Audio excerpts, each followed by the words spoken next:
Eu prefiro not to. Esta é a frase eu preferia não fazer, que a Sofia Pinto Basto iniciou o texto que apresenta esta exposição na porta 33. Como sabem, é a frase de um escrivão que sempre se recusou a escrever. Trata-se de Barclay, do famoso livro do Herman Melville. Neste pequeno texto que começamos a ler e que temos produzido em baixo, em fotocópias, ou no site da porta 33, trata-se realmente de dois conceitos muito importantes. Trata-se da potencialidade, da atualidade e de como resolver isto politicamente. Trata-se aqui na porta de apresentar uma exposição que resume 15 anos de trabalho de um arquiteto subejamente conhecido e de provas dadas, o arquiteto Paulo David, ao qual agradecemos a disponibilidade de ter respondido ao nosso convite e se mostrar, nos desnudar neste processo de trabalho. São maquetes, são 160 maquetes, correspondem a 37 projetos, 5 dos quais concluídos. A convite do Paulo David, temos hoje presente o arquiteto Manuel Ares Mateus, arquiteto subejamente conhecido, o qual agradecemos a presença aqui nesta conversa porque esperamos ser estimulante sobre a exposição que agora decorre e o porquê desta pertinência da condição da exposição da arquitetura na porta 33.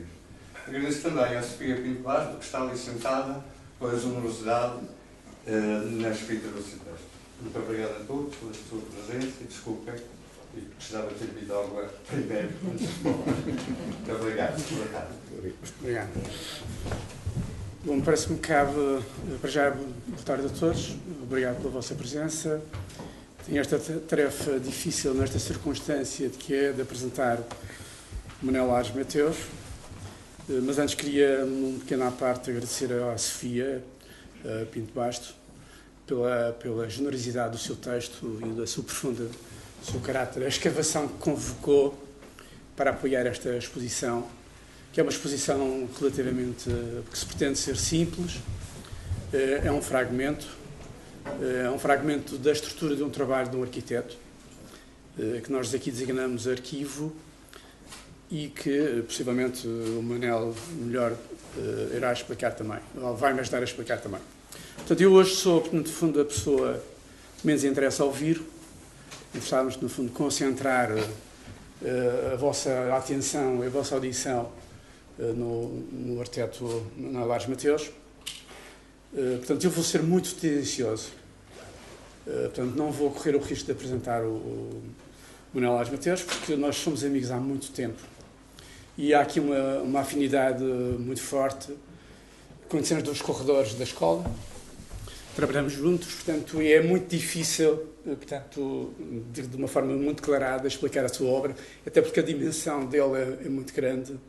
Eu poderia dizer, eu hoje aprecio muito a obra toda do Manel, e para nos percebermos um bocadinho melhor, eu não, quando falar do Manel, não estou a falar da rua onde ele vive, nem do país onde ele habita. Estou a falar mesmo do terrão da terra, é gigante, porque hoje o Manuel atingiu uma dimensão vibrante a nível internacional, e eu posso constatar isto de uma forma muito pragmática. Todas as escolas que visito, em alguns tive a oportunidade de visitar alguns países, por algumas escolas, e constato que todos os alunos têm um livro do Manuel Mateus. E há sempre um professor que já jantou com o Manuel Mateus. Portanto, ele explica muito bem o caráter vibrante da sua obra. Portanto, um arquiteto de peso, de um peso fortíssimo. Portanto, eu não vou explicar a sua obra, vou passar de leve, faço o peso que eu estou aqui ao lado. E, para além disso, conjuga uma amizade fortíssima e conjuga outra coisa que eu gosto muito da obra do Manel, para além desta força dos seus projetos, das suas obras, é também o seu efeito como professor e o que ele convoca nos alunos e a vibração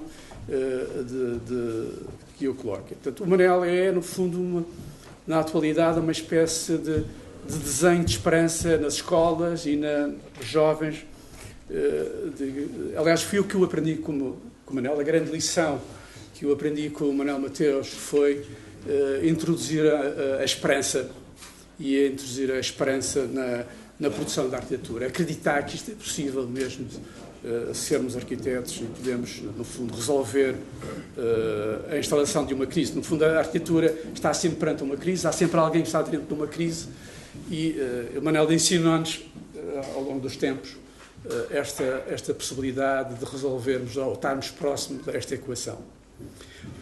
Um dos obras que eu mais gosto do Manuel Mateus neste momento é o seu pensamento, que já não sei, durante um peso de um balanço, qual é a obra, entre a obra, a construção, o edifício, a sua atividade didática de professor e o seu pensamento.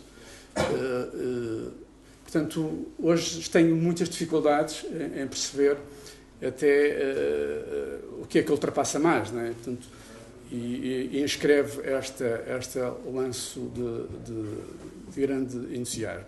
Uma das coisas que eu gosto, e que se calhar passo logo a palavra ao Manel, né?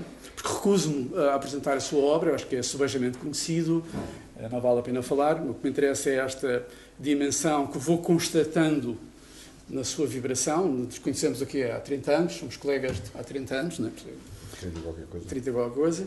Portanto, a sua obra é muito conhecida, não vou correr o risco sequer de classificá-la, porque o Manuel Mateus é um arquiteto irrequieto, que está completamente irrequieto, que nos está constantemente a surpreender, obra após obra. É muito difícil. Nós não chegamos a tempo a conseguir caracterizá-lo, porque obra é sempre uma frescura, parecendo sempre a mesma coisa, traduz sempre uma frescura atrás da outra. E o Manuel, justamente, ensina-me uma coisa, que é esta possibilidade de estarmos num determinado momento e estarmos a projetar para os vivos todos juntos, que é uma coisa que me fascina, que parece que, de repente, há a tendência de implicarmos muitos problemas, e o Manuel depois disse, não, o que nos interessa é estarmos a fazer coisas para os vivos que estão todos juntos, não é? E possivelmente para os vindores, e isso é que é o grande lançamento de esperança. E, portanto, passo a palavra ao Manel. Portanto, eu hoje não me interessa falar. E queria saber muito este transporte que o Manel nos ensina e que é muito carregado na sua obra. Portanto, passo as palavras ao Manel. Ele curiosamente, só que vejam uma coincidência, quase sem combinar, né? A Sofia era para estar cá presente na inauguração, mas o Manel tinha no mesmo dia, à mesma hora, uma exposição que também se chamava Arquivo, não é? Logicamente com uma distância bastante considerável, num sítio também incrível como este, e portanto estamos a esbarrar no mesmo problema, no mesmo timing, confrontados com esta escavação quase interna que representa o arquivo, não é? O que é que ele pode representar. Manel, força. Muito obrigado, Paulo. Bem, deixem-me só dizer umas palavras prévias. A primeira palavra, bem, para vos agradecer a vossa presença.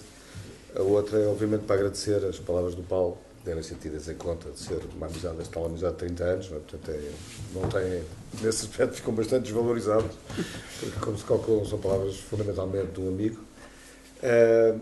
Mas eu gostava de começar por dizer uma coisa. O Paulo tocou aqui um pouco as voltas, porque a minha ideia era falar com o Paulo sobre esta exposição.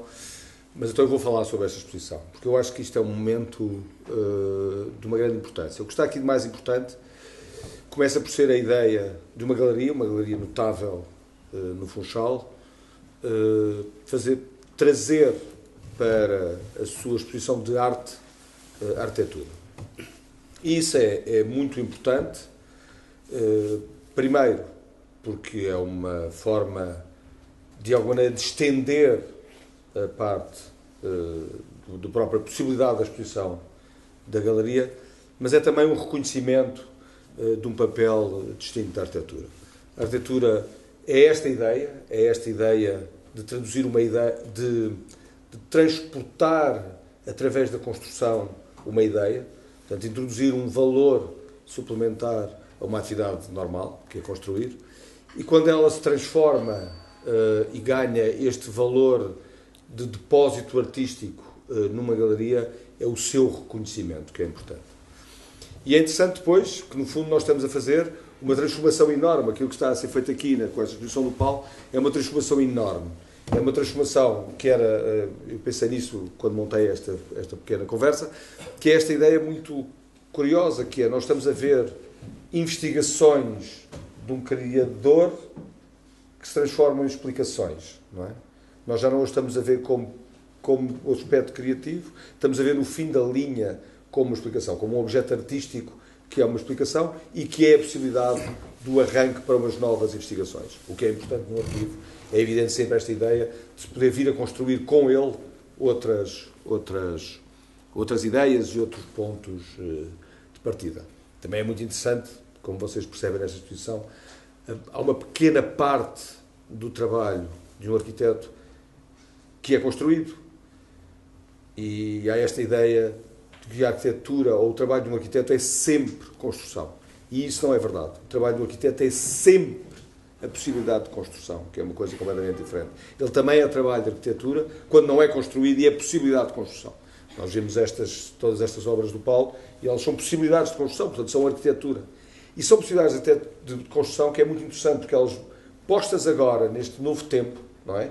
Que reescrevem a história do Paulo deste momento para trás, elas são também possibilidades do Paulo continuar, ou de nós continuarmos com a obra do Paulo, também que é uma coisa, portanto, a obra do Paulo deixa de ser do Paulo, e também é do Paulo, mas também passa a ser uma obra de um coletivo que pode agarrar nela e usá-la de uma outra maneira, ou partir dela. Isso ser feito através de uma galeria com a importância da Porta 33, eu acho que é revelador. E eu penso que é o momento em que um território se deve aperceber desse valor. De facto, hoje em dia, como vocês sabem, constrói-se muito, o que não quer dizer que se faça muita arquitetura. Constrói-se muito. E é muito importante que, na verdade, a possibilidade ou a hipótese de construção possa traduzir a hipótese da arquitetura. E a hipótese da arquitetura é a hipótese de se interrogar um lugar, de interrogar um problema, de se interrogar um território a partir do pensamento de alguém ou da discussão desse alguém com a situação. Portanto, eu acho que esta exposição é muito pertinente. É muito pertinente porque é preciso introduzir qualidade naquilo que se constrói e é muito pertinente porque é importante refletir sobre o verdadeiro papel da arquitetura e dos arquitetos. A ideia que eu tinha era fazer uma discussão com o Paulo, que disse logo que nem pensar, como vocês viram, fugiu. Não, podemos fazer. Não, mas se calhar podemos fazer uma discussão com todos. Exato, então se calhar podia fazer isto e depois se calhar fazíamos, quer dizer, como isto é uma assembleia assim, familiar, eu diria que se vocês quiserem interromper, estejam à vontade. Portanto, eu ia fazer só passar aqui uma coisa, no fundo, que é isto que eu vos disse, montado numa forma com imagens, não é? Os arquitetos falam muito com imagens, por muitas razões. Uma delas é por preguiça, não é? Porque é mais fácil. E então não podíamos apagar a luz. Desculpa. Eu começava aqui com uma imagem que eu acho que é muito interessante. Isto é uma imagem do arranque de uma exposição que foi na Gulbenkian, dirigida pelo António Feijó. A exposição chamava-se Weltliteratur, que quer dizer Literaturas do Mundo. E começava com esta imagem, que era uma imagem muito forte, que era um escrito da Adelaide, que era empregada do Pessoa, que dizia: Senhor Pessoa, não, já não lembro o que é que diz, mas está ali escrito: o jantar está na mesa. E nós entrávamos, isto era a porta de entrada da exposição, entrávamos e do lado contrário deste painel está um escrito do Pessoa. E eu acho que isto é muito interessante para falar de arquitetura, porque há uma comparação muito grande entre a poesia e a arquitetura. A poesia, no fundo, é o significado limite de uma condição muito natural que é escrever. Não é? Mas não há ninguém que confunda a lista do restaurante com poesia. É a lista do restaurante. Na construção, o que se acontece é exatamente o mesmo. Nós montar dois tijolos uns em cima do outro não é arquitetura. mas é a possibilidade da arquitetura. A arquitetura opera, tal como a poesia opera com letras, que é uma coisa muito direta, a arquitetura opera com coisas que são muito simples e muito conhecidas de todos nós, que é esse o interesse da arquitetura. Opera com portas, janelas, pavimentos, tetos, e ninguém consegue explicar o que é uma porta, uma janela, um miúdo com mais de 10 anos. Ele sabe perfeitamente o que é uma porta, uma janela, um teto, um chão, um telhado. Portanto, aquilo que são os elementos da arquitetura são os elementos muito próximos de nós, tal como na poesia. Só que o seu significado, tal como na poesia, é o que se lhe atribui suplementarmente. E eu acho que isto era muito interessante aqui neste arranque, que era no fundo a mensagem desta primeira entrada na exposição do Welt Literatur, e eu acho que é muito interessante porque falava exatamente de poesia, mas nós podíamos fazer o mesmo com a arquitetura. E nesta imagem do Mata Clark também há uma mensagem que é exatamente a mesma. O sublime está muito perto do banal. É sempre um gesto de corte. Corte, não me estou a referir àquele corte, não é? Embora ali seja um corte. Mas não, é aquela ideia de uma coisa que está muito perto de uma coisa muito banal ou muito natural, não é? O banal, muitas vezes, é aquilo que é natural, e introduz uma possibilidade de reflexão. Quando Mata Clark introduz este golpe nesta casa, que é uma casa típica americana, que ia ser demolida, e ele, no fundo, corta momentos antes de ser demolida, ele, no fundo, o que faz é que transforma esta casa em muito particular. E, portanto, tem um gesto de pensamento em relação a uma coisa que é uma atividade muito próxima do homem. E também é importante pensar de que é que a arquitetura se alimenta, não é? Portanto, o que é um projeto de arquitetura? Um projeto de arquitetura parte de um problema, parte de uma necessidade de transformação, não é? Parte de uma necessidade. E alimenta-se dessa mesma condição. Portanto, um projeto torna-se uma pergunta. E o problema de um projeto de arquitetura é a compreensão dessa ideia de pergunta. E alimenta-se desses limites, não é? Alimenta-se de tudo o que é limite. E depois a arquitetura toca todos os campos da vida, não é?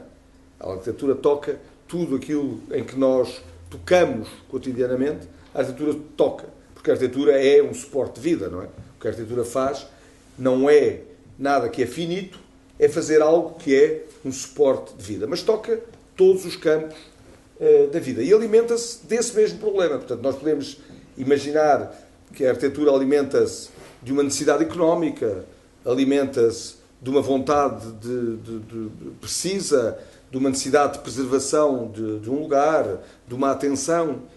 Mas, banalmente, alimenta-se de todas essas condições ao mesmo tempo. Tal como, digamos, um escultor, a sua matéria é a pedra, enfim, sendo redutor,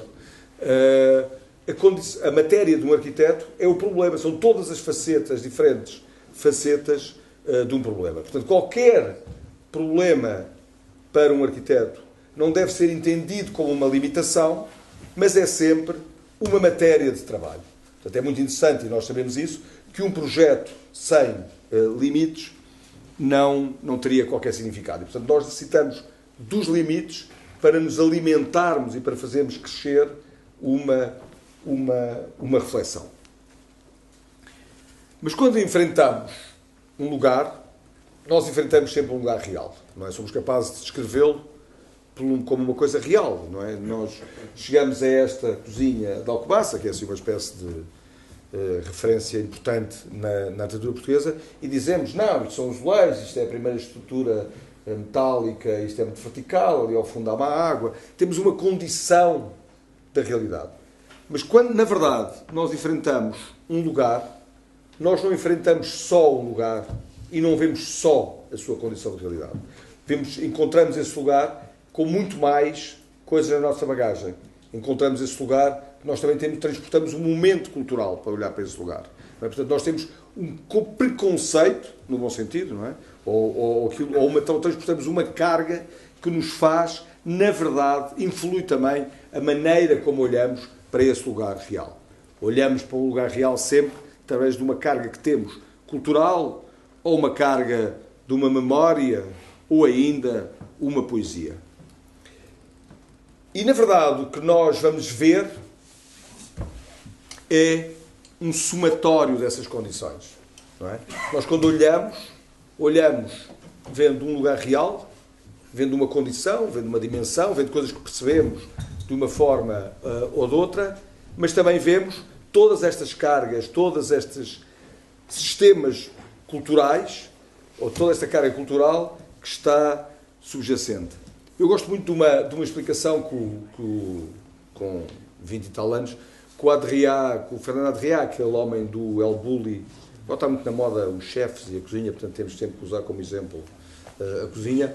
Mas o Adrià fazia uma explicação muito interessante da sua cozinha, que eu acho que se adapta muito à arquitetura. Ele dizia que o que lhe interessava quando servia um prato é que a pessoa, por um lado, mordia aquilo que levava à boca, não é?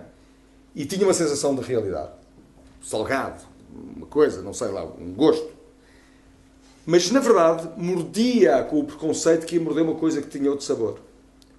E a distância entre estas duas percepções, uma cultural de memória e uma de realidade, a distância entre elas, na verdade, constituiu a experiência. Ampliavam a experiência. E isso, na verdade, foi aquilo que transformou a cozinha do El Bulli numa coisa tão interessante. É que ele contava não com uma realidade, mas com uma realidade que também é uma realidade cultural. E a arquitetura tem exatamente este fator, não é? Portanto, nós encontramos sempre uma realidade, mas encontramos-la sempre, nunca nos autonomizamos da carga que transportamos para esse lugar. Depois eu agora mudava aqui um bocadinho, isso são os esquizos do CISA, para dizer uma coisa que é muito interessante. Tal como estas maquetes, são maquetes de investigação, a arquitetura é feita através de uma investigação, não é? E nós precisamos de representar para investigar, não é? Precisamos de representar. Há muitas maneiras de representar. Há arquitetos que falam a representar, arquitetos que escrevem a representar, arquitetos que desenham a representar, arquitetos que fazem maquetes a representar e arquitetos que usam referências a representar. Ou seja, há muitas maneiras de representar, mas é muito importante representar, porque um projeto, nós aproximamos-nos de um projeto sempre como uma coisa difusa e depois vamos reconstruindo em cada passo ideias que o vão remontando, não é? Portanto, nós vamos tomando decisões, portanto, vamos, no fundo, tornando mais específica a pergunta, que é muito genérica no princípio, vamos tornando a pergunta mais específica e vamos encontrando nessa investigação maneiras de nos aproximarmos dessa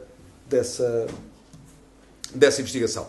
E aqui, por exemplo, no caso do CISA, é obviamente um homem que investiga, que vai à procura desenhando, com uma grande facilidade de desenho, e vai à procura desenhando. Mas ele vai ganhando a certeza do projeto, vai ganhando e vai tornando específica a pergunta. E, portanto, e à medida que ele torna específica a pergunta, sabe responder, vai encontrando as respostas. E isso é uma investigação feita aqui no campo do design. Depois há aqui uma outra investigação. Eu gosto muito dessa imagem, foi de um cursozinho que eu dei há 10 anos, em que falei muito deste livro, que é um livro de desenhos do Herzog, que é um livro muito importante para os arquitetos portugueses, porque nós, como vocês sabem, estamos sempre mortificados pelos desenhos do CISA, não é? Porque é aquela capacidade de desenhar como ninguém, uma coisa belíssima. E o Herzog, quando saiu com este livro, é muito interessante, porque os esquizos são muito maus, como vocês podem ver, mas os efeitos, mas os propósitos destes projetos são muito bons. Bem, portanto, foi isso uma espécie de grande alívio para os arquitetos portugueses perceber que se consegue fazer arquitetura, apesar de não se conseguir desenhar daquela forma maravilhosa como o CISA. Mas há aqui um lado, nestes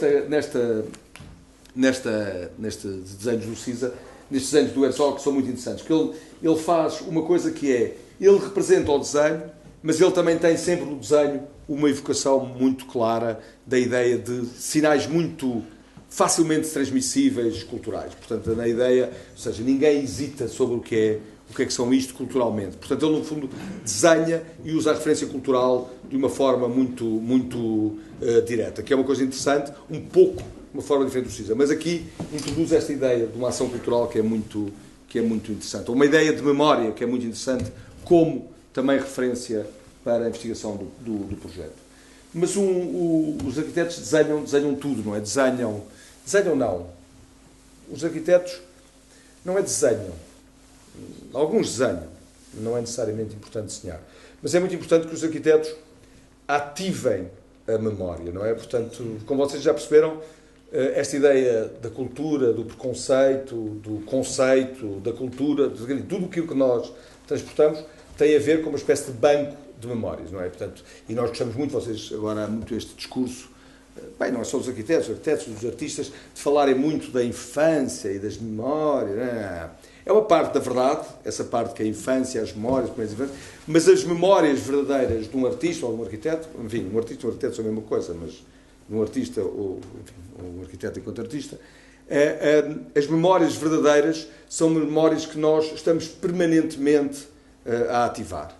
E ativar memórias significa ganhar aspectos para essa coleção da memória. Portanto, nós precisamos de sempre reconhecer, não é? Portanto, e muitas vezes, para reconhecer e para que as coisas possam entrar no nosso banco de memórias, nós temos que ter um modo de as representar que crie esse banco de memórias. Porque hoje, de antes, vocês sabem, não é? De antes nós íamos viajar, tínhamos, vocês sabem, enfim, a partir de uma certa idade, havia um rolo de 24 slides ou 36 slides, a gente ia, escolhia o sítio, via, dava a volta ao edifício todo, via, e depois lá escolhia o sítio que ia tirar a fotografia, tirava. Hoje em dia passamos com o telemóvel, assim à volta, e na verdade não ativamos uma memória. Não é?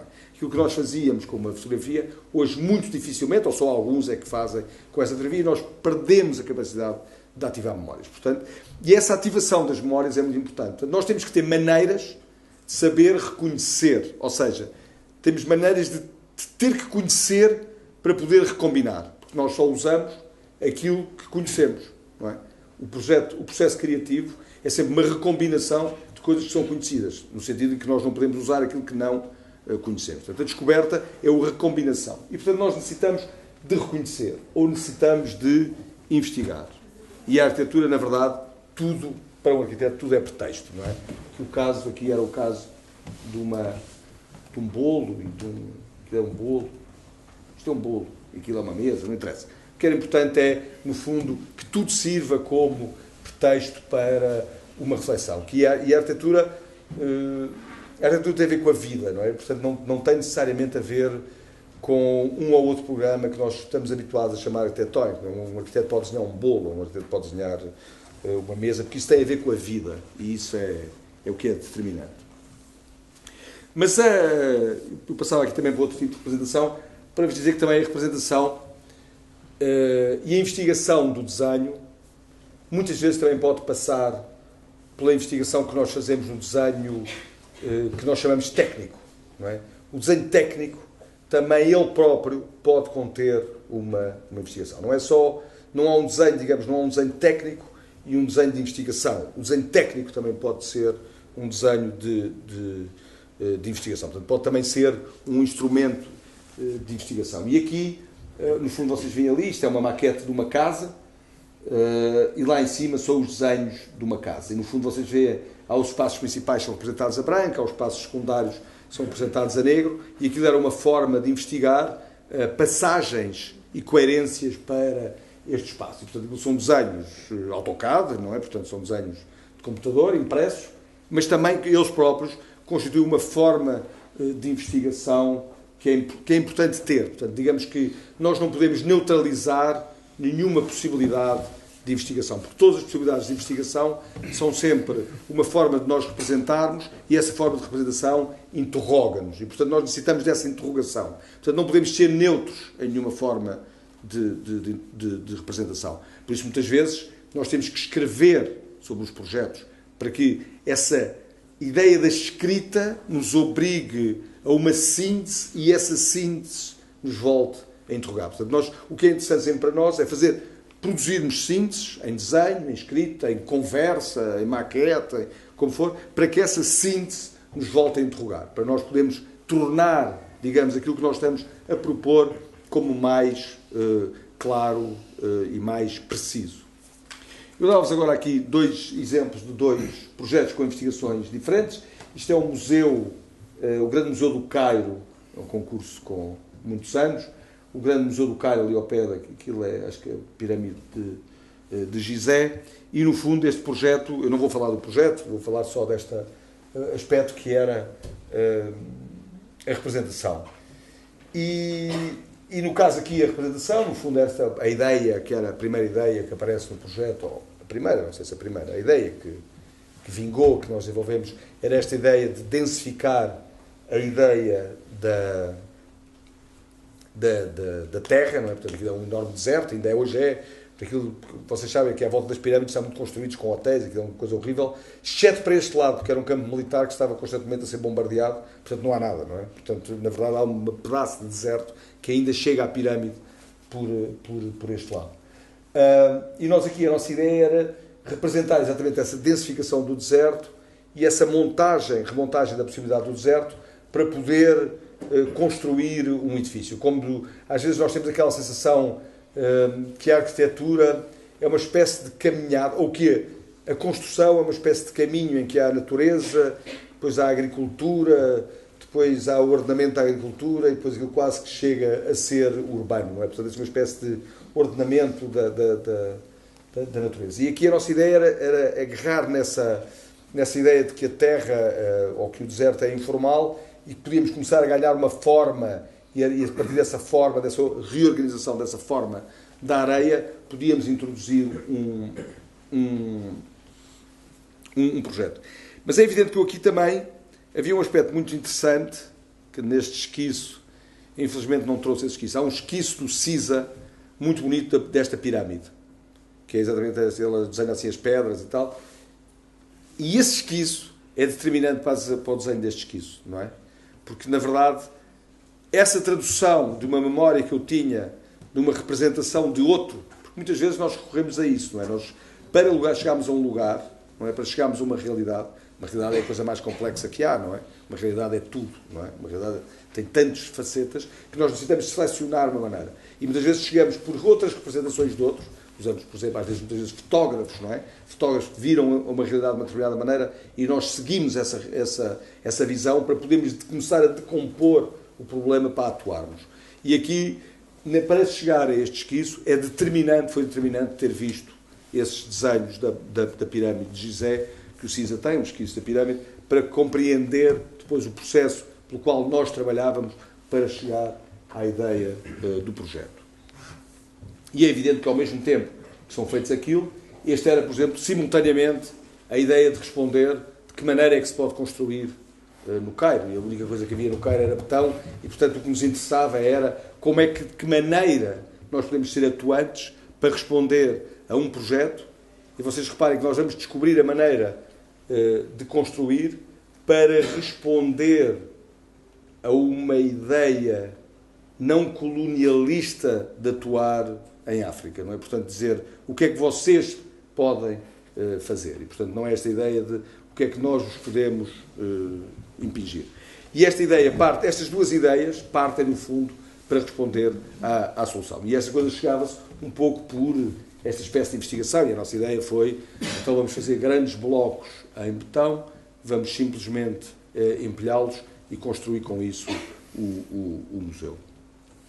E, portanto, depois havia esta ideia, não é, de que maneira é que se chegava aos espaços, de que maneira é que se construíam estes espaços a partir desta ideia de adensar a terra e construir com essa terra o betão e essa terra, essa era a técnica possível, e então íamos adensando para construir estes grandes espaços e depois, na verdade, também com o desenho investigávamos para chegar, digamos, a um tipo de espacialidade que de alguma maneira nos contextualizasse ou nos colocasse no Cairo e na época ao que o museu se referia, obviamente com todas aquelas coisas que era usar as ventilações que se usavam na época, usar uma série de coisas, esta ideia também de fazer grandes blocos e trabalhar a compressão como se trabalhava na época clássica, e ia-se chegando a esta ideia que era, no fundo, responder, não com o pretexto de construir um museu, a uma ideia de alguma maneira de refazer uma dignidade da possibilidade de se construir num país como o Egito no nosso tempo. E depois, portanto, no fundo, depois construímos esta relação entre um novo tempo no Egito e, digamos, o mundo eterno das pirâmides no tempo clássico. Agora, dando-vos um outro exemplo, isto era um projeto teórico em Benevento. Benevento é uma cidade italiana no sul de Itália e depois, enfim, ali mais ou menos a cota de Nápoles, mas para dentro, não é? É uma terra que se chamava Malevento. No tempo romano, os romanos tomaram a cidade, passou a ser uma zona defensiva e então de Malevento passou a Benevento e tem a ver com esta bons ventos, não é, no fundo. Tem aqui uma infraestrutura grande aberta, que é esta linha do caminho de ferro, e agora descobriu-se que a linha do caminho de ferro corta ao meio a grande arena romana. E o problema era, eles nesta zona, que se abriu arqueológico, isto é no fundo o limite da cidade, que aqui começava a zona arqueológica romana, neste limite queriam construir uma terra, uma cidade, uma zona de um centro de investigação, enfim. Mas isto era um bocadinho teórico, não é, este projeto. Também era o interesse dele, não é? E portanto, o que é que se poderia fazer naquela zona? E a nossa investigação é toda representada em maquete, toda a investigação é feita em maquetes, partindo de maquetes, mas com uma ideia muito simples, que é uma espécie de ideia de atuação com os dois tempos. Não é? Nós dissemos assim, em relação ao romano, como vocês sabem, por cima de uma ruína romana não se pode construir, mas numa ruína ninguém tem ideia do que é uma dimensão de um coliseu. Não é? Nós olhamos para uma ruína, que são assim umas paredes, tem uma coisa muito bonita, aquilo como era uma construção militar, a pessoa vê a distância entre duas paredes e eles são capazes de dizer exatamente como é que eram construídas, que altura tinha, como é que eram construídas as paredes, conseguem dizer tudo a partir da distância entre duas, porque aquilo havia uma espécie de forma de carta de como é que se construíam as várias arenas. Portanto, o que variava no fundo nas arenas era a sua dimensão. Portanto, no fundo, aquela parte que está descoberta, não é? Vocês veem aqui, nesta zona aqui, veem o que está está a linha romana, e o que nós propomos é dizer, então vamos construir uma espécie de calco, uma espécie de negativo, uma espécie de racial white reed à escala de um coliseu, não é? Uma espécie de negativo, e assim as pessoas, quando chegarem lá, têm um negativo e, portanto, apercebem-se do impacto da ruína. E isto, portanto, criava uma espécie de volume. Em relação à cidade medieval, que é a que está deste lado, íamos atuar de uma forma, que é uma cidade ainda que existe, não é? Que está viva, está a gente ali a viver, funcionávamos de uma forma homotética. Portanto, chegávamos assim, qual é a densidade de aproximação que é possível ter e criávamos essa densidade. E, portanto, e em maquete, não é? Nós, no fundo, fizemos o cálculo de um lado, a tal distância em relação às outras casas, e chegávamos, digamos, ao projeto. Não vou debruçar o projeto também, mas vocês veem aqui, não é? No fundo, esta ideia que era construir um calco do auditório romano, portanto, um negativo do auditório romano, e depois, para o outro lado, havia uma espécie de distância em relação, para este lado havia uma distância em relação a este, quer dizer, e com isto construía-se em maquete, mas esta ideia que era muito, no fundo, muito simples. E depois, por dentro, com essa liberdade que era construir este limite, que atuava assim com as suas fronteiras, construíamos todas em limite estas espacialidades. Não é? Portanto, depois construíamos em maquete estas espacialidades. Mas, no fundo, nós estávamos sempre a falar aqui de representações como investigação. E agora mudávamos para esta ideia esse outro tempo do trabalho, no fundo, que é esta que nós estamos aqui com o Paulo, que é este tempo da catalogação, ou este tempo do arquivo. Isto é exatamente uma peça de arquivo, que são, não sei, umas dezenas de projetos desenhados todos à mesma escala e com a mesma representação. Portanto, todos à mesma escala, todos com a mesma representação, para fazer uma espécie de ábaco para a reflexão. Portanto, não há aqui a ideia de uma proposta, há a ideia aqui de montar um tempo e de montar uma matéria que nós usamos como reflexão. Portanto, esta ideia de quase coleção, que tem a ver com o arquivo, que é tornar, digamos, aquilo que já fizemos como possibilidade viva de trabalho para arrancar para o nosso trabalho, da mesma maneira como aqui no Paulo, para o trabalho de outros, não é? Portanto, esta ideia de tornar isto atuante. E nós fazíamos essa coleção não só com aquele tipo de representação, como com outra representação. Isto corresponde, no nosso arquivo, à representação das maquetes A1200, ou aquilo que acompanha a representação das maquetes A1200, que é uma escala pequena, e aquilo que acompanha as maquetes A150. Este era, por exemplo, um ABA, que já não sei, meia dúzia de casas, que estavam representadas depois em maquetes A150. Portanto, esta ideia de ter estas representações tem a ver com a possibilidade de uma reflexão. E nós, portanto, representamos-las para voltar a um projeto. E muitas vezes nós também representamos isto com uma grande liberdade, porque é um tempo diferente do tempo da investigação. Muitas vezes representamos já com algumas diferenças em relação até àquilo que existia, porque estamos sempre o que nos interessa é sempre ir precisando as ideias de cada projeto. E, portanto, depois tinha estas longas mesas. Esta era uma das mesas com maquetes A1200, que era assim uma enfilada de projetos dos A1200, ou numa outra sala havia essas maquetes a escala 50. Mas, portanto, tudo isto tinha esse sentido colecionista, que eram a mesma forma de representar, a mesma escala e de alguma maneira este sentido de fazer coleção. Mas a arquitetura também se recorre de muitas coisas, não é? A arquitetura recorre-se muitas vezes de ideias de outros, não é? Nós recorremos muito às ideias de outros, não necessariamente arquitetos, mas aqui no caso, isto é um esquiço que eu gosto muito, uma liberdade enorme que tem, que é um esquiço do Borromini e do São Carlino, mas nós recorremos muitas vezes a conceitos que conseguimos perceber, não é? É muito importante nós tentarmos perceber a arquitetura, percebermos conceitos, não é? Neste caso, percebe-se muito bem qual é o conceito espacial, e esse é sempre um conceito claro que pode ser usado. Ou recorremos à escultura, que é talvez as artes que estão mais próximas da arquitetura. No caso, por exemplo, enfim, muitos escultores terão isto, mas o caso do Chilida é um escultor claro, porque é um escultor que trabalha com muito claramente o vazio e esta ideia do negativo, e, portanto, é muito importante. Mas recorremos a formas que às vezes menos claras, como a pintura, não? Portanto, ou a dança, ou a música, enfim, não vou representar essas coisas todas, mas muitas vezes a arquitetura recorre-se de outras artes e de outros princípios, de outras coisas, para poder se alimentar, não é? Por se alimentar ou clarificar as suas ideias. E muitas vezes, obviamente, recorre-se daquilo que é mais normal, que são referências.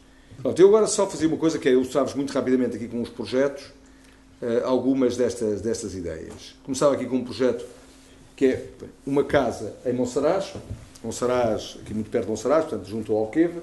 Isto é um território que ficou completamente mudado, não é? Portanto, era um território dos territórios mais secos que existia em Portugal, e de repente levou com este lago gigantesco, e portanto tornou-se assim, também passou de agrícola a turística, obviamente, mas de alguma maneira também mudou muito a própria paisagem, o clima, mudou tudo.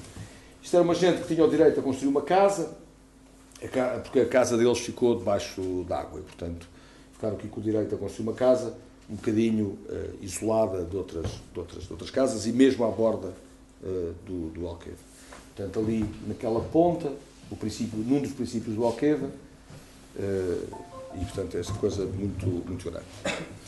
E para esta casa tinha um tema muito interessante. Vocês estão a ver esta casa mediterrânica, esta casa sul, que é uma casa pátio, não é? Que é uma casa que se relaciona de alguma maneira com o espaço exterior, que está diretamente relacionado com o céu, mas que aqui tem uma condição muito particular, que é ter uma orientação, não é? Portanto, já não estamos a relacionar-nos com uma casa que se organiza em relação ao céu, mas organiza-se em relação a uma visão sobre o Alqueva.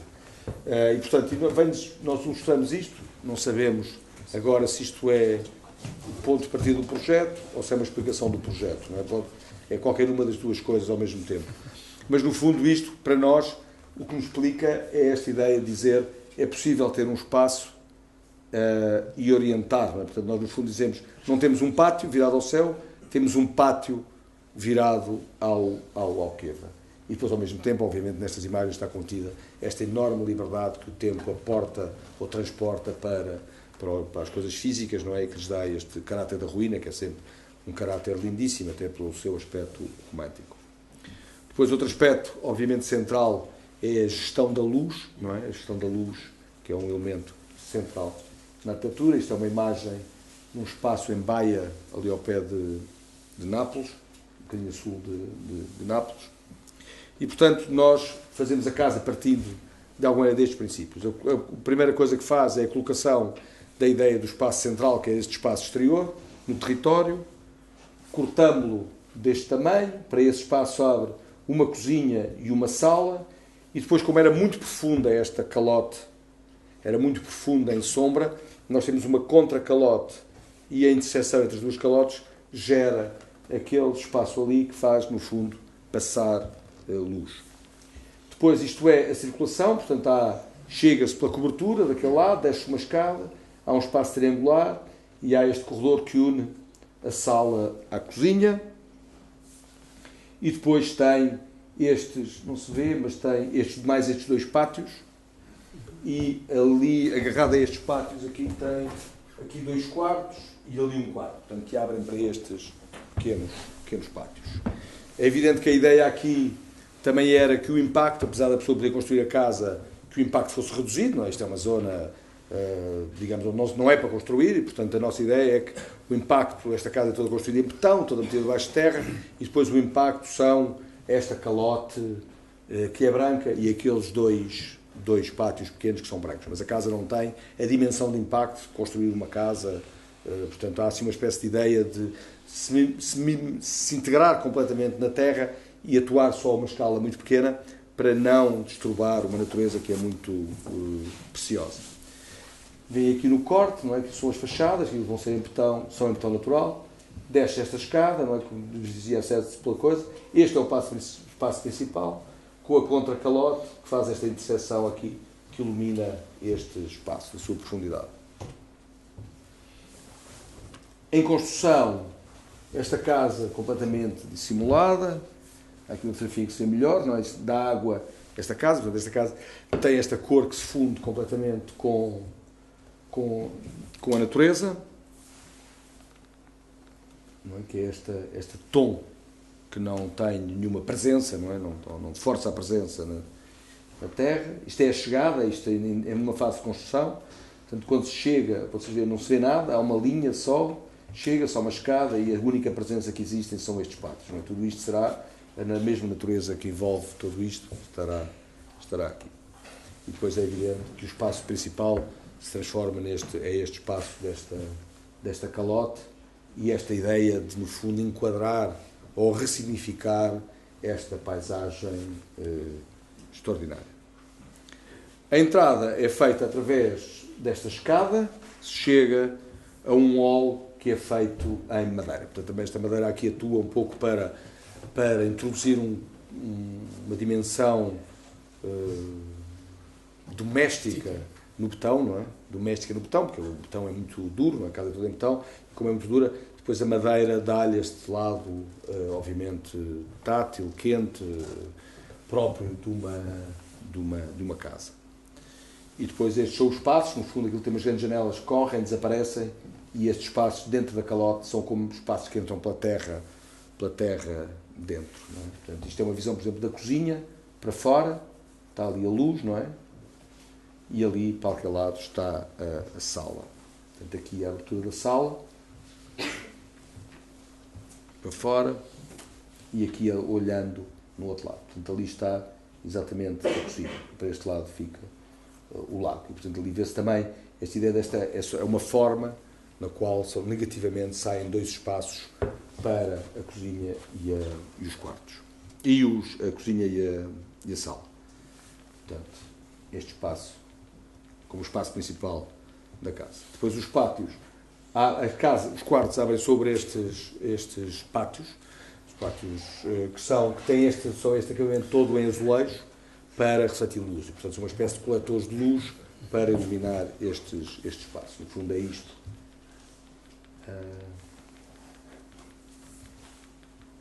E esta depois a casa. Como vocês veem, isto funde-se muito na natureza. E depois, obviamente, a imagem do espaço principal, que no fundo é este. Nós estamos aqui fora, temos esta luz dali, e estamos a olhar para o Alqueva. Esta relação com o lago, que é dada a partir deste pátio orientado.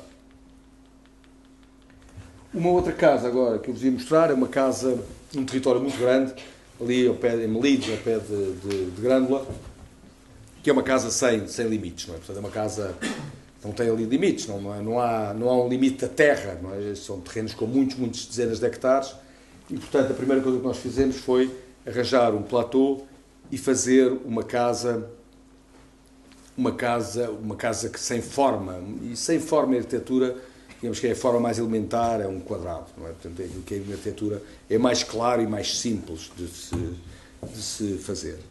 Mas nós aqui tínhamos como ideia fazer uma casa que fosse um mundo de possibilidades, que é uma coisa que eu acho que representa muito a arquitetura. Portanto, a arquitetura tem que desenhar coisas que são possíveis de vidas, não é? E a boa arquitetura é aquela que se adapta, a boa arquitetura é aquela que serve para variar e ir evoluindo a sua função, respondendo sempre às funções. Nós temos essa ideia, não é? Nós, europeus, conhecemos muito bem isso, não é?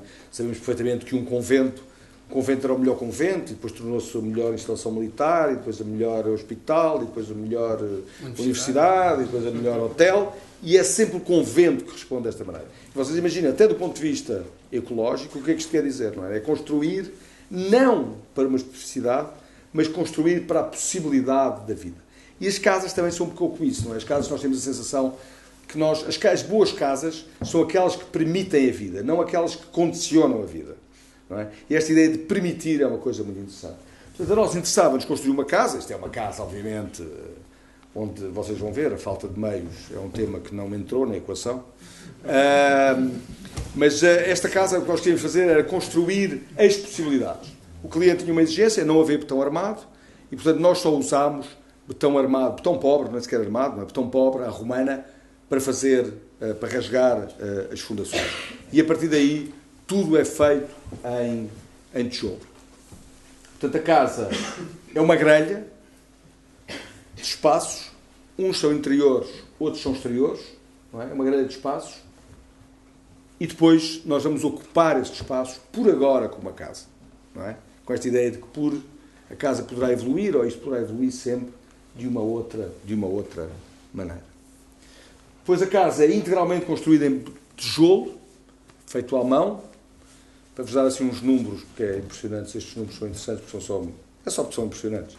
Nas paredes são 380 mil tijolos feitos à mão. A quantificação foi feita antes de começarmos a entrar em pavimentos. Eu com os pavimentos não sei muito bem onde é que estamos neste momento em número de tijolos. Mas portanto, as paredes são feitas há uma estrutura de madeira, só por causa do problema antissísmico, se houver algum problema, as coberturas se manterem em pé. Depois são umas paredes, portanto, em tijolo, com uma parede exterior e interior, todas feitas em tijolo. Portanto, é esta grelha, vocês veem uma grelha aqui muito grande, à volta são sempre pátios, portanto, a casa, digamos, aquilo que é interior na casa, nunca toca o limite, foi uma das regras que nós nos impusemos, e depois a casa aqui, eu posso dar só uma pequena explicação, entra-se, cozinha, sala, aqui é um corredor de biblioteca, uma pequena casa de banho de apoio, quartos dos miúdos aqui, e depois aqui há o quarto principal aqui há o pátio da pequena piscina, ali o pátio da grande piscina, o pátio grande da árvore, o pátio do fogo, e depois à volta há toda uma série de pátios. Depois ali há uma pequena garrafeira de serviços, quartos dos amigos, e ali, naquele coisa, ainda há uma sala de jogos para os miúdos. Como vocês imaginam, isto depois poderá sempre evoluir de uma outra maneira. Mas, portanto, a ideia foi construir esta base de possibilidades, dizer que agora vamos ocupar estes espaços com estas funções para fazer a casa. Depois há uns que a gente mete piscina, não é? Fogo, no outro, não é? E depois, o que nos interessa agora, sobretudo, que é aquilo que ainda não começámos, é desenhar jardins diferentes em cada um destes espaços. Portanto, vocês imaginam este quarto tem um jardim aqui, pode ser, por exemplo, com, sei lá, eu não preciso nada de flores, portanto, não sei, mas imaginem, tem malvas que tem um cheiro maravilhoso, ou o outro tem, não sei, enfim, eu não percebo muito disso. Mas a ideia é ter cores diferentes, cheiros diferentes, ambientes diferentes, a partir da plantação dos diferentes jardins que, no fundo, envolvem a casa completamente. E, portanto, é esta grelha, o que nos interessa fundamentalmente é este aspecto da grelha. Depois só há uma porta, só há uma dimensão, não é? Só há uma dimensão de vão, não é? Isto é muito matemático. Tudo é feito a partir da modulação do tijolo. Depois há dois pátios claramente distintos, o pátio da piscina grande e o pátio da piscina pequena, que é uma piscina privada do quarto principal. E depois há tudo isto que são espaços exteriores e pátios que serão plantados. Alguns não, por exemplo, este aqui é de choleira porque é uma casa de jantar exterior, este também é de choleira porque aqui há uma zona para cozinhar cá na rua, e depois eles vão sendo cada um com o seu programa e cada um diferente. E depois esta é um pouco a ideia que nos interessa, não é? Criar esta enfilada de espaços, esta enfilada de muros que vão tendo esta sequência e depois vão sendo plantados de forma distinta, não é? Portanto, cada um deles depois terá um caráter diferente. E depois é esta ideia de que todos eles, isto é, por exemplo, um dos pátios de entrada, vemos a piscina aqui e ao fundo, por um dos vãos, neste enfiamento, vemos o mar. E, portanto, esta é a ideia também. Nós estamos, no fundo, a enquadrar, sempre com esta mesma dimensão de vãos, enquadrar aspectos desta paisagem que é muito bonita, não é?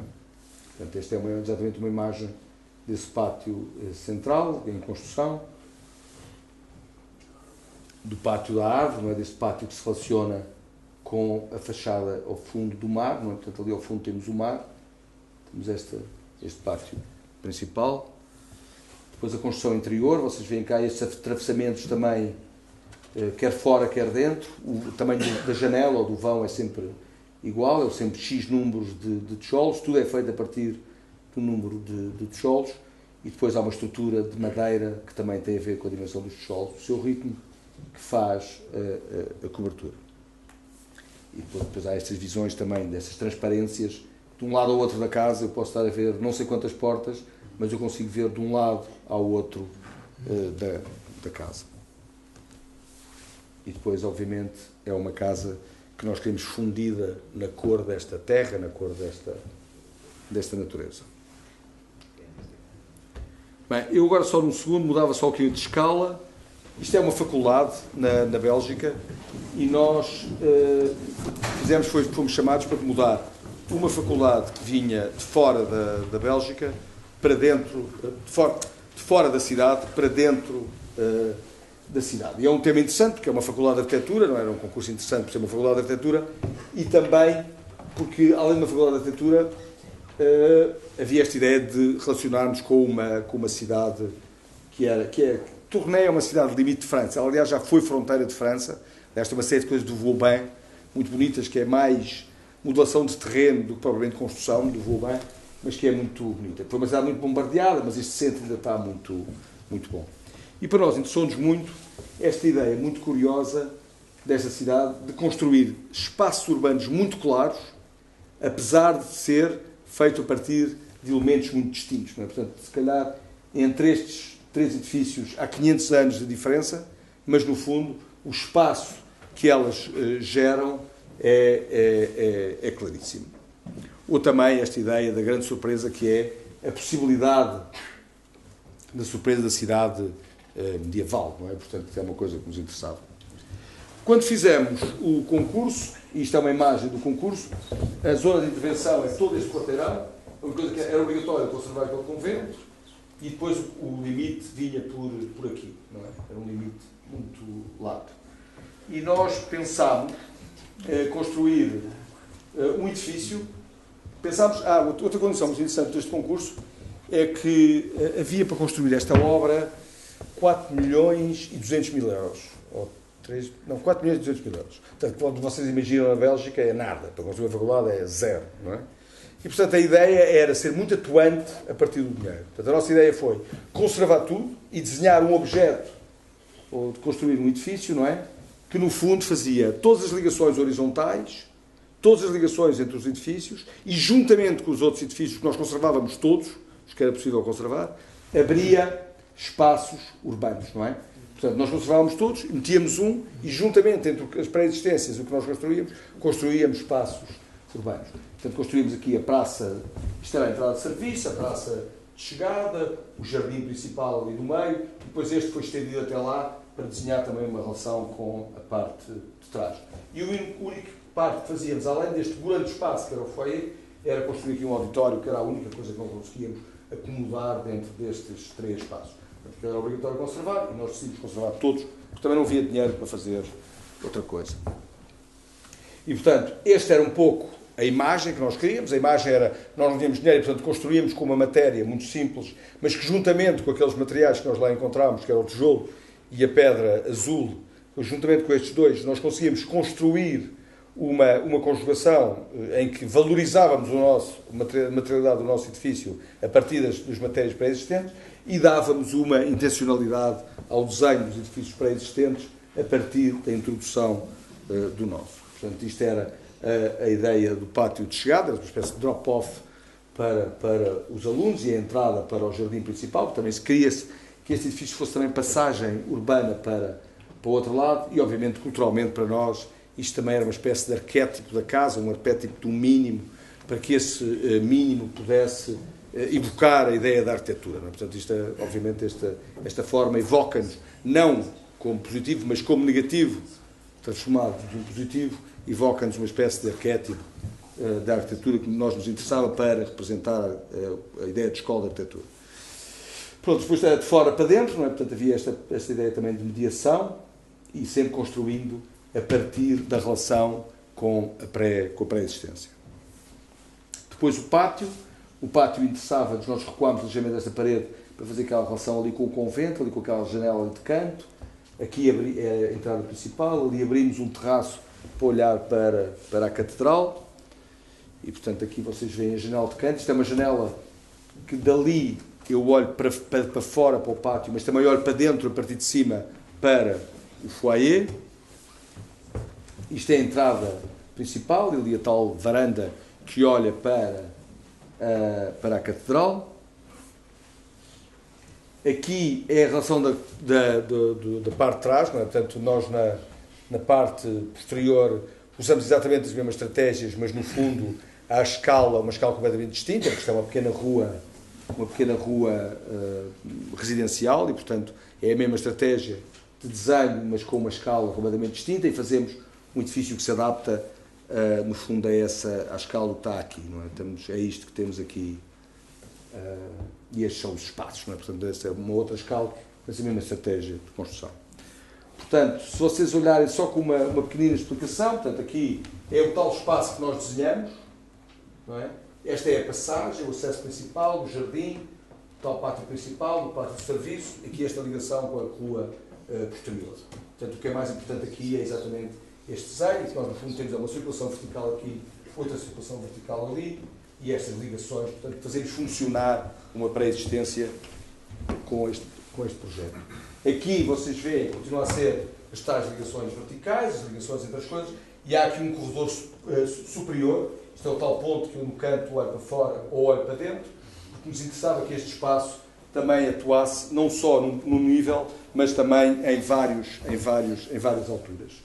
Aqui construímos um terceiro andar, que é só uma torre ali para fazer a ligação entre os dois edifícios pré-existentes, e aqui é uma coisa desenhada para se integrar na escala dos edifícios aqui do lado.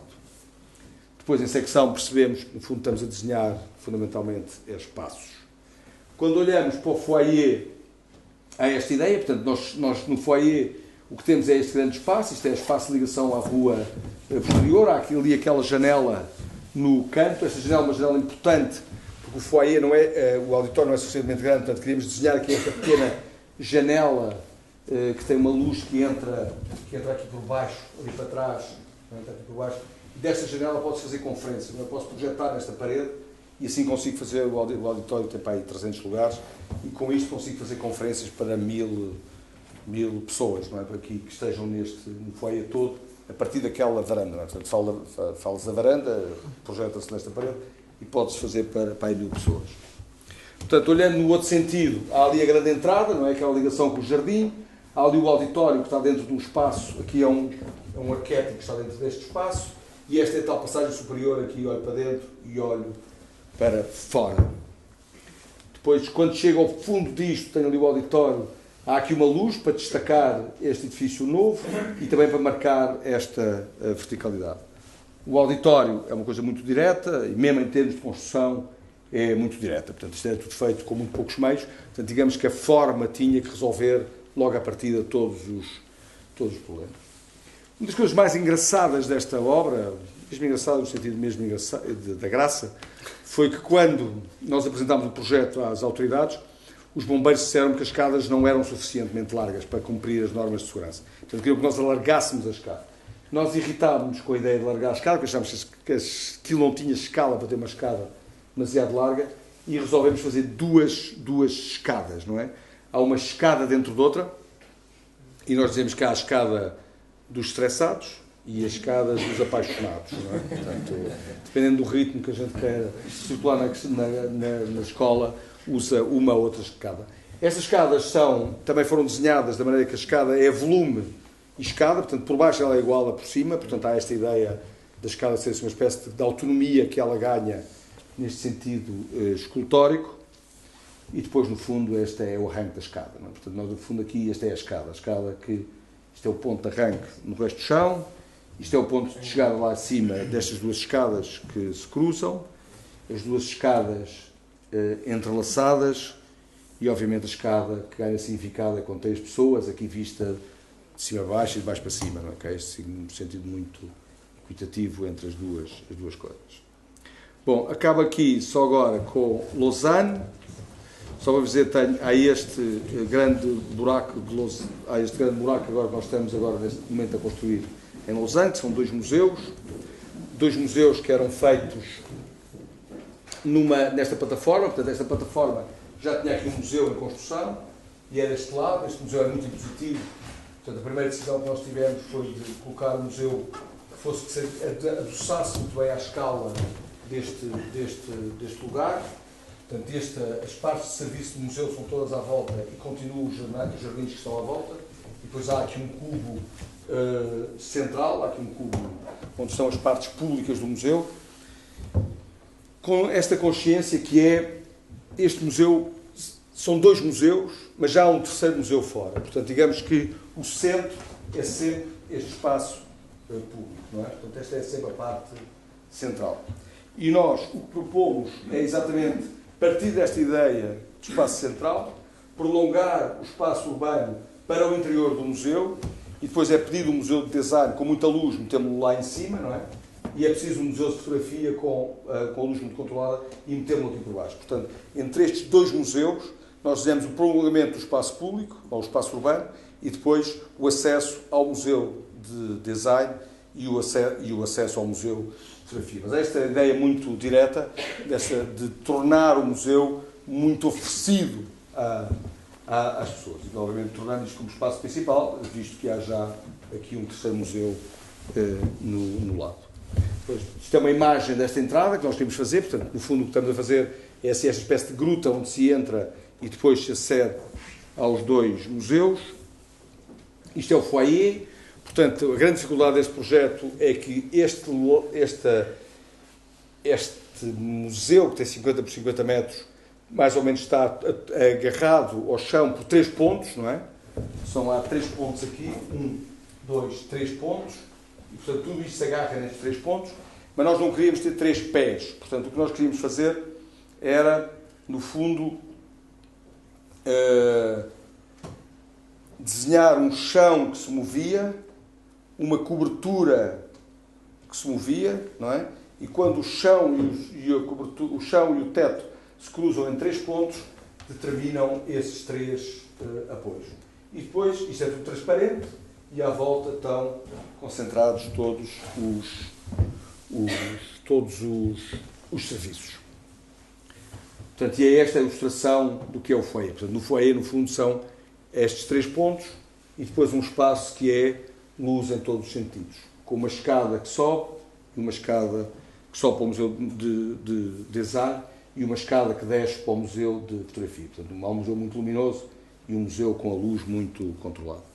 Portanto, quando descemos a este Museu de Fotografia, que tem 3 pátios, portanto, para estender, digamos, o seu espaço, e no fundo são espaços que têm esta possibilidade de controlar com muita clareza a luz. É evidentemente um espaço que permite montar todas o tipo de exposições que se quiser e que tem este pátio, no fundo, para servir de buffer. Não é? Portanto, como nós estamos abaixo de terra, podemos estender-nos para este jardim. Em cima é a mesma coisa, há 3 pontos, os tais 3 pontos, as tais 3 colunas, depois não há mais nenhum apoio. Este piso teve uma dificuldade grande, é que a meio do processo pediram-nos uma janela. Uma janela talvez pequenina, é evidente não se podia abrir uma janela, uma coisa destas com 50 metros de fachada, não dava para abrir uma janela. E então nós descobrimos na estratégia do projeto, que é este foyer, não é? Este foyer, este golpe, que é este foyer, esta caverna, se nós trazemos a caverna ou o golpe acima da cota do chão e com isso conseguimos abrir uma janela triangular no canto. Portanto, este é um teto totalmente luminoso, não é? Uniformemente luminoso, com também esta possibilidade de montar as posições que se quiser, e cuja única exceção é esta janela no canto. Esta janela no canto também é lógica, porque nós, a partir de vocês veem aqui a parte de baixo, não é? Quando sobe, desenha aquilo, e este golpe desenha este golpe gigante, abrindo esta janela.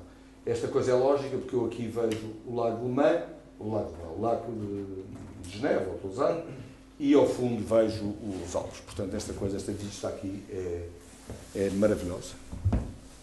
Pronto, e no fundo, para dizer que a coisa mais importante depois deste projeto é, obviamente, a forma como ele se integra, ele prolonga o espaço público e, de alguma maneira, segue a cidade e representa um ponto de tensão da cidade para dentro de um edifício. E, portanto, é este o espaço principal. Obrigado. Obrigado.